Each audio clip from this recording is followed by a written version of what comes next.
Well, good morning and welcome back to the channel. And it is a good morning. The sun is out. Today is February 22nd of 2025, and I'm heading over right now to visit my parents. But when I get finished there, I'm going to do a photo walk with the Nikon Z50 Mark II and the 50mm 1.8S Z mount lens. That's the only camera and the only lens I brought today.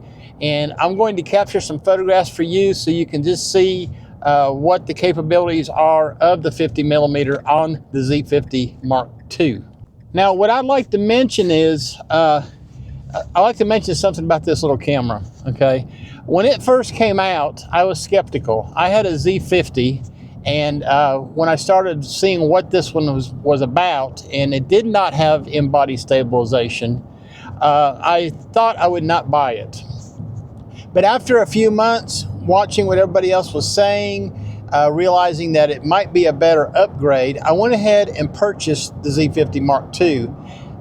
I purchased it in kit form with the 16 to 50 and the 50 to 250 because it just made economical sense. For about, I don't know, $1,250, I ended up with a nice crop sensor camera body and two lenses.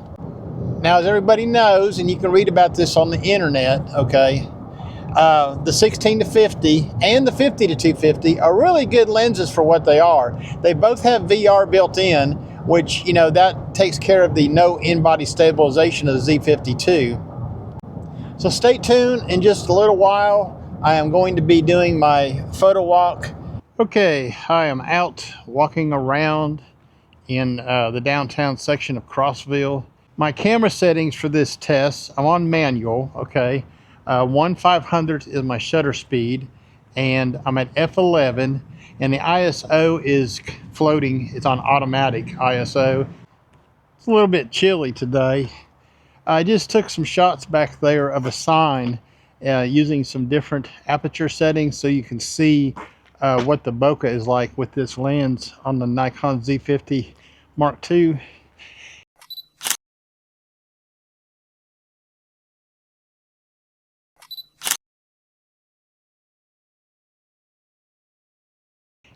And I left my battery back in the car. And this battery here is already red lighted on me. It wasn't fully charged when I started, so I want to head back towards the car and pick up my other battery. I'll show you some of the images I've gotten so far.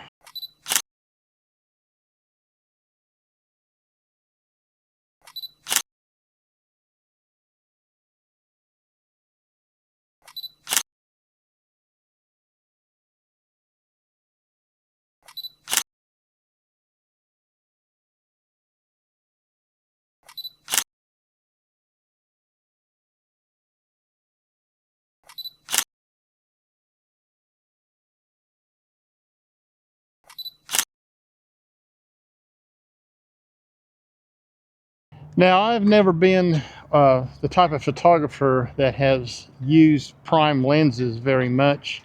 I always appreciate using zooms, whether they be mid-range zooms or telephoto zooms. So photography with this 50mm is a little different for me. I'm going to have to adjust myself a little bit, but I'm already liking the photographs that I was able to produce so far. And just like I'm going to do one right here at this memorial here at the fire station. So using the Z50 Mark II, and one of the things I need to do is I need to disable the touch focus on the back of this screen, or turn the screen around. I want to see how close I can get to this helmet right here. Probably get pretty close to it, feel the frame.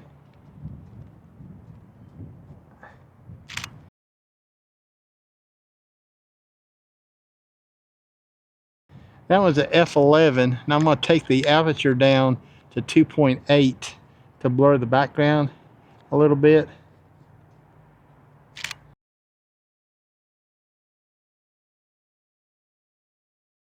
And I believe I'm going to go down to 1.8, see how that does. That's a cool picture right here.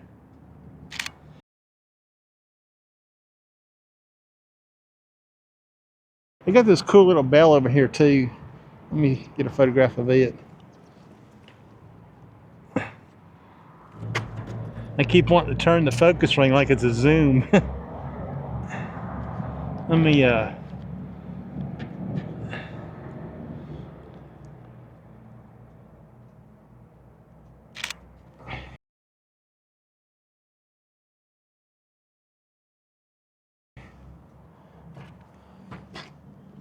it's cool just to walk around, see what you can find in town to photograph.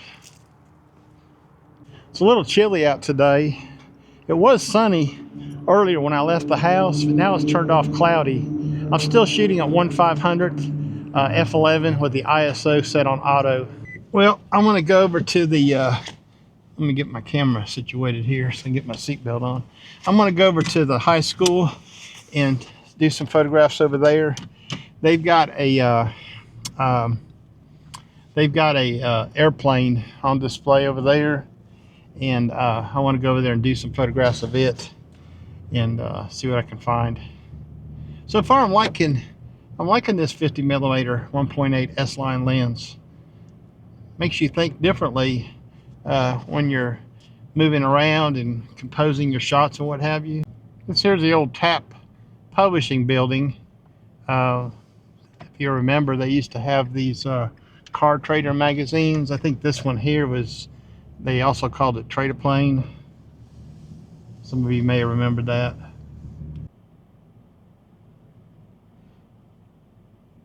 So this here is a Blue Angels jet that's at the local high school here in Crossville. And just a little backstory to this. The mascot name for this high school was the Jets. Makes sense, don't it? They just finished this airplane, had it all covered up and tarped up, big scaffolding all around it, and worked on it for about a year to refurbish it. The paint job on it had faded quite a bit, and there might be some kind of ties here to the government. They may have given them this airplane, and there may have been something said about the conditions it's got in. But I'm going to use this 50mm lens and try to get some photographs of it. Now, being that I'm shooting this with this prime lens, I have to back up a little bit to get the entire airplane in the frame. And there's a light pole behind it that's kind of distracting. Photographs in the computer, and I'll see what they look like, the different f-stops, to see what kind of bokeh this lens is producing right here. Here's another photograph right here, the American flag flying in the wind right back here. Let me do something else right here. Move my camera around behind my truck, and let's see what I can do right here. So I'm going to put my focus point right on the flag, F11, 1/500th of a second. That will kind of freeze that flag.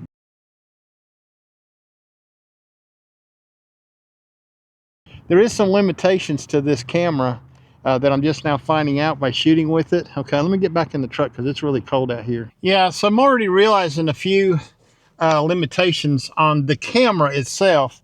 The fastest shutter speed on this camera is 1/4000th of a second, okay? And I'm not sure how that compares to the D500 or the D7500, which are DSLR crop sensor bodies. Another thing on this lens, the aperture on the lens is from 1.8 to f16. So f16 is the maximum, the most you can get out of it for a aperture. I just found that out by shooting out here, trying to slow my shutter speed down. So my ISO was at 100, and I was at 1/40th of a second at f16, and I was trying to get down a little lower and keep the proper exposure, which I would have had to drop down to like 1/30th or 1/15th. But the aperture would have had to been like f22 or f32, and I couldn't get it past f16. So there is a limitation on the lens, and there is a limitation on the Z50 Mark II body also. I'm going to check some of the specifications when I get home and see if I did something wrong, or if it is true that it's only 1/4000th of a second. Anyways, I think I got enough photographs for a fair test and review of the Nikon Z50 Mark II with the 50mm 1.8 S line lens, a Z mount. And I'm going to show you some of those photographs that I took today in the computer. We're going to discuss those right now. Here are 3 images that I photographed of this helmet. The one on the bottom is at f8, the one at the top right is f2.8, and the one at the top left is f11. You'll notice that there's not a whole lot of difference between f1.8 and f2.8, but there's a great deal of difference to f11. This lens is very sharp, very sharp. This was handheld. Let's have a look at this next image of the public library here in Crossville. I thought it was a very pleasing image, very sharp when you zoom in on it. And this was at f11, 1/500th of a second at ISO 1100. It cleaned up really nicely. Let's look at this last image of a sign that was on that helmet, on that brick wall. This is very close up. It's probably about a foot away from it. And the camera settings were 1/500th of a second, f11 at ISO 1600. This was a handheld. In fact, all the images you're seeing were handheld. No tripod was used with any of them. If you'll check the description of this video, I have placed a link in there, and I will make many of these raw files available for you to download and check out for yourself.